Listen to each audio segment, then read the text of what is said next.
My name's Cutler Footway. I used to be the art critic Bruce James. I joke these days that I'm a Sunday painter who paints every day.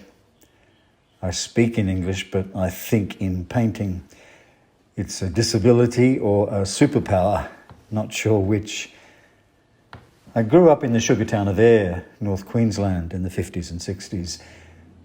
Cane fires, creeks, cyclones, freedom, an Australian settler childhood. I took art at high school, then a scholarship to James Cook Uni in Townsville, where I naively believed my arts degree involved art. It didn't. I painted and drew anyway and imagined I was a hippie. Brisbane and Sydney beckoned. A career in journalism followed. For a while I was almost famous. As a writer, not a painter. Painting stayed in the closet for years. Not that I did. I'm blessed now to have what they call a late blooming career. Now, Jack Betteridge is a Burdekin-born hospitality worker and performer. He's got striking features, very chiselled, a flamboyant manner, and a great love of dress-ups. He's the subject of many of my portraits and a source of inspiration. I admire his mix of frivolity and ferocity. Last Christmas, Jack attended a local festive lights party, costumed as an elf, handing out lollies and dispensing wisecracks. On the day he was to return his costume to the hire shop, he sat for me. Now, when it comes to portraiture, I'm old school, Jurassic really. One must paint from the living subject, not a dead photograph.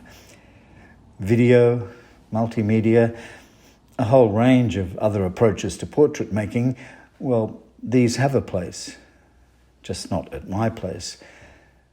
For better or worse, I'm love-struck by the Italian Mannerists of the 1500s and the post-impressionists of the late 19th century, right up to Picasso.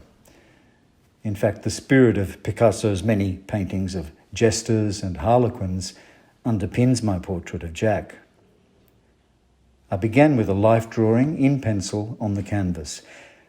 I'd normally paint without underdrawing, but I needed to get the details of Jack's costume accurately. And even so, I deleted the stripes on his stockings and his fairy wings. A pair of sunnies, too. They detracted from the sobriety I thought important for the image. And for Jack. He is, after all, proclaiming, "Don't F with me, fellas." The drawing took 2 hours and the painting was completed in several subsequent sessions over a week. Sitting for this piece of artwork in Cutler's studio was a fabulous experience, as it allowed me to truly appreciate myself much more as a person. I greatly appreciate any moment I'm able to dress in costume and wear makeup, as this is something I greatly enjoy doing. Personally, some of my favourite aspects of this portrait include the delicious fruitful colours that are used in the background, flower bouquet and bowl of fruit. Also, another is how Cutler is able to portray such a high level of seriousness in my face. But my favourite would definitely have to be how Cutler was able to paint my fingers with such intricate delicateness and quality. To me, it's a fantastic piece of workmanship. I really love this portrait. I've got a simple studio set up with a very pared down process. I use 3 primary colours plus black and white. Apart from cheap brushes and expensive paints, the most essential thing in my studio is the model in front of me, whether it's a person or an object. As an artist, the best piece of advice I've ever been given, I gave to myself. Just paint. The rest is puffery. Last year at Maitland Regional Art Gallery, I had my first exhibition since showing here at Perce Tucker in 1984.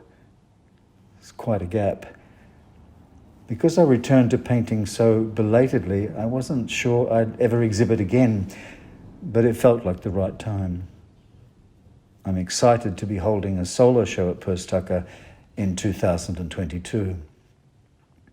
Now, I can't single out a favourite portrait from the many impressive entries in this year's Percivals, but I did ask Jack to choose the work of an artist whose style he responded to and might conceivably wish to be painted by, rather than me.